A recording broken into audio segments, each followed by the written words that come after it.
Selamat malam Papa, selamat malam teman-teman. Perkenalkan, nama saya Maria Ermelinda Contessa, kelas A semester 7, NIM 17030300015.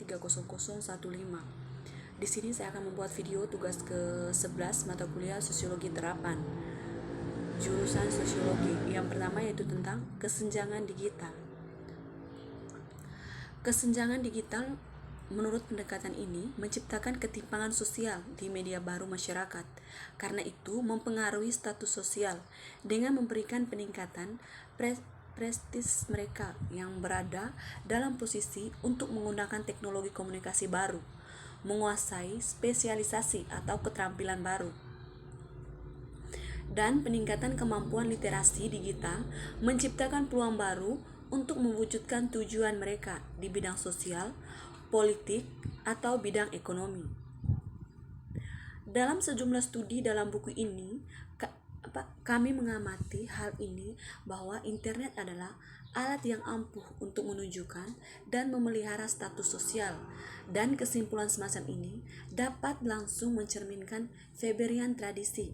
Misalnya, hubungan yang muncul antara pendidikan dan kemampuan untuk bertransformasi pengetahuan melalui kebasian digital ke dalam sosial ekonomi atau politik.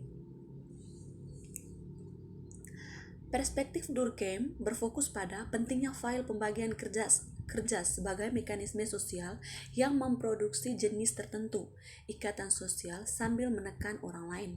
Secara khusus, Durkheim tahun 1984 memahami dua jenis ketidaksetaraan yang berbeda.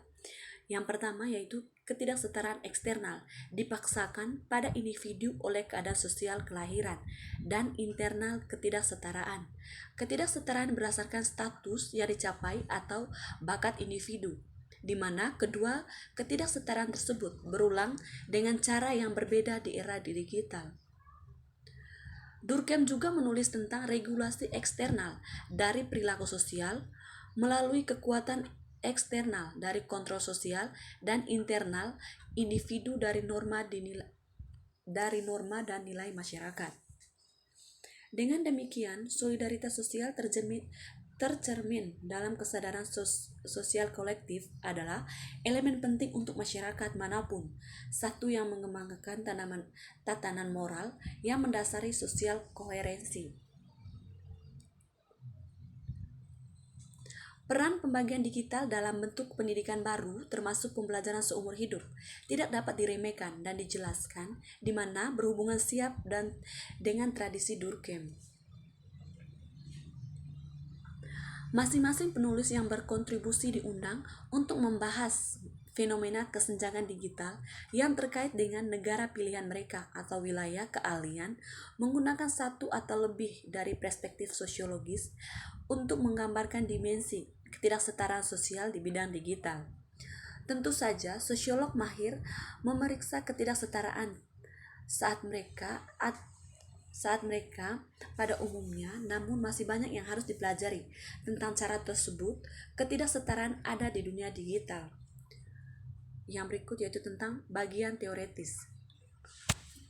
Bagian pertama buku ini memberikan titik awal teoritis untuk volume dengan mengeksplorasi kesenjangan digital sebagai konsep akademis di dalamnya. Masyarakat bertingkat pada bab pertama berjudul Reproduksi dan Konfigurasi Ulang Ketidaksetaraan, Diferensiasi dan Kelas Status dan Kekuasaan dalam Dinamika Pembagian Digital. Breguet Fenchel mengintegrasikan studi tersebut pemisahan digital dengan sosiologi stratifikasi dari pendirian ayah sosiologi yang di abad ke-19 dan awal abad ke-20 bergulat dengan perubahan revolusioner industrialisasi. Meskipun dengan cara yang berbeda, dia berpendapat bahwa kelas atau status dan kekuasaan adalah faktor kunci kemampuan orang untuk dimasukkan dalam masyarakat berjenjang. Yang berikut yaitu tentang teknologi digital, hubungan sosial, dan kesenjangan digital.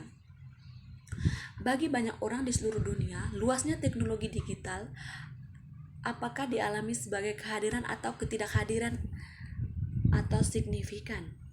Sebuah aspek yang membedakan teknologi digital adalah bahwa ini merupakan artefak dan media komunikasi yang disebut Silverton dan Hirsch tahun 1994 artikulasi ganda, di mana ini penting untuk menilai ketimpangan di masyarakat jaringan yang diaktifkan secara digital.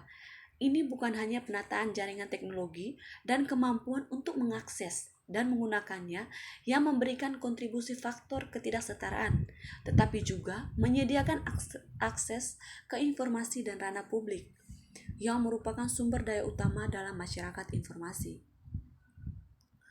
Pemanfaatan teknologi di dalam proses ekonomi, politik, dan sosial budaya masyarakat.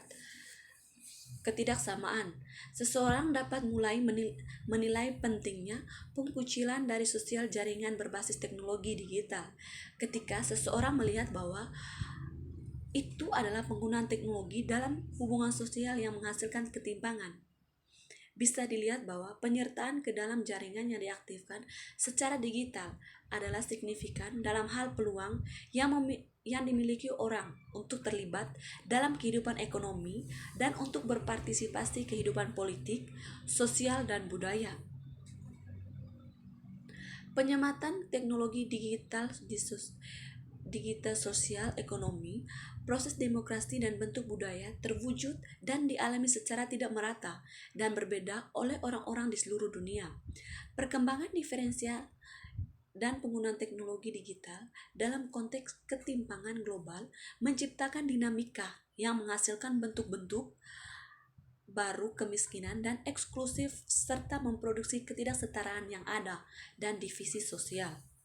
Yang berikut yaitu tentang meletaknya teknologi dalam dinamika sosial budaya perubahan dan ketidaksetaraan. Pendekatan pembentukan sosial untuk teknologi mengatasi cara di mana teknologi tertanam dalam hubungan sosial.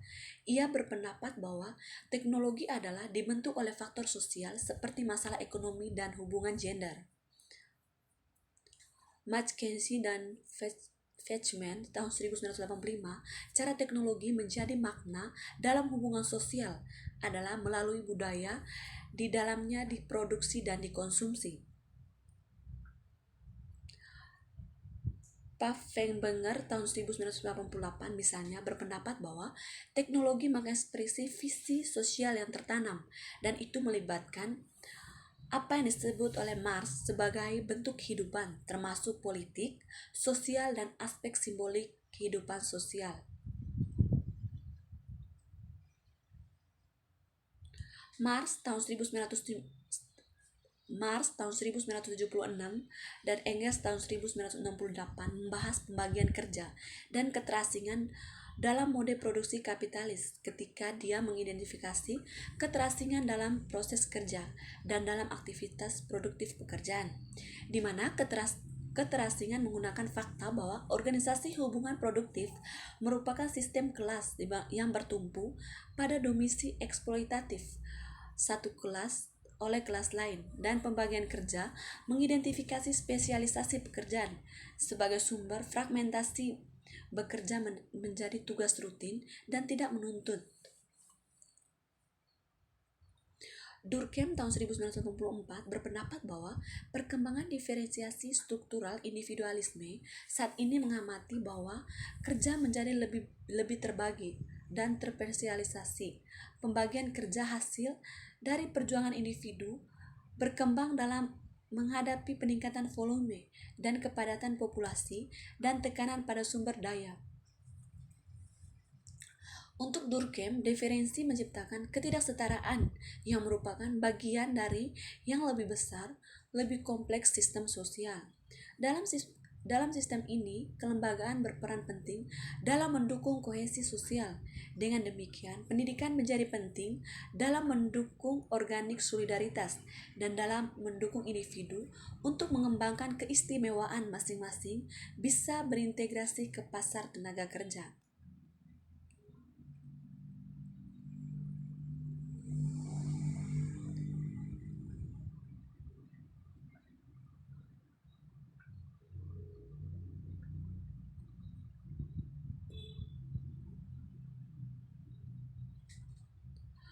Yang berikut menempatkan dinamika kesenjangan digital di global kapitalisme informasional. Perkembangan proses produksi berjaringan dalam skala global artinya perusahaan multinasional dapat memanfaatkan biaya tenaga kerja yang rendah dalam pembangunan negara sering menggunakan infrastruktur mereka sendiri, yang artinya negara-negara ini terkunci dalam ketergantungan. Aspek lain dari ini adalah bahwa jika ada negara dan wilayah tidak terhubung ke digital berkualitas tinggi, infrastruktur, dan tidak memiliki tenaga kerja terampil, mereka terkunci ekonomi global dan karena itu semakin tergelincir ke dalam kemiskinan. Kedua dinamika menunjukkan pada cara di mana globalisasi neoliberal dan sebuah ekonomi yang didukung elektronik mengeksploitasi negara-negara miskin atau memutuskan mereka.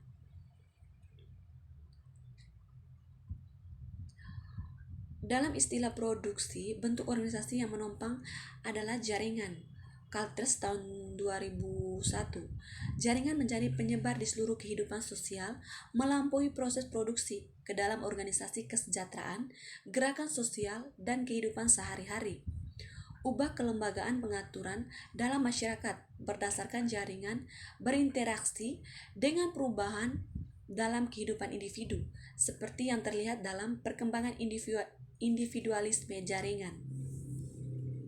Individualisme jaringan menunjuk ke cara individu menciptakan jaringan komunikasi mereka sendiri, dan kontak beberapa menjadi ikatan yang kuat, yang lainnya menjadi ikatan yang lemah, di mana mereka mengatur kehidupan sosial mereka. Yang berikut yaitu tentang terbentuknya kondisi ketimpangan baru mengingat konteks ketidaksetaraan jaringan. Perluasan definisi pembagian digital dalam salah satu yang membahas aspek multidimensi ketidaksetaraan di era digital. Pendekatan multidimensi mencakup dinamika posisi sosial ekonomi, lokasi geografis, etnis, serta kapasitas pendidikan dan literasi digital. Dinamika semakin rumit di tingkat global, di mana internet lebih rendah penetrasi di negara berkembang, meskipun ini bisa tidak merata di dalam negara-negara ini. Dikombinasi dengan perubahan cepat berbasis internet paradigma teknologi, mengharuskan negara-negara yang kurang berkembang harus mengulungi ekonomi maju hanya untuk tetap di tempat mereka berada. Dengan demikian, pembinaan dan memproduksi ketidaksetaraan global. Kalters tahun 2001. Demikian video yang saya buat. Atas perhatiannya saya ucapkan terima kasih. Selamat malam Bapak.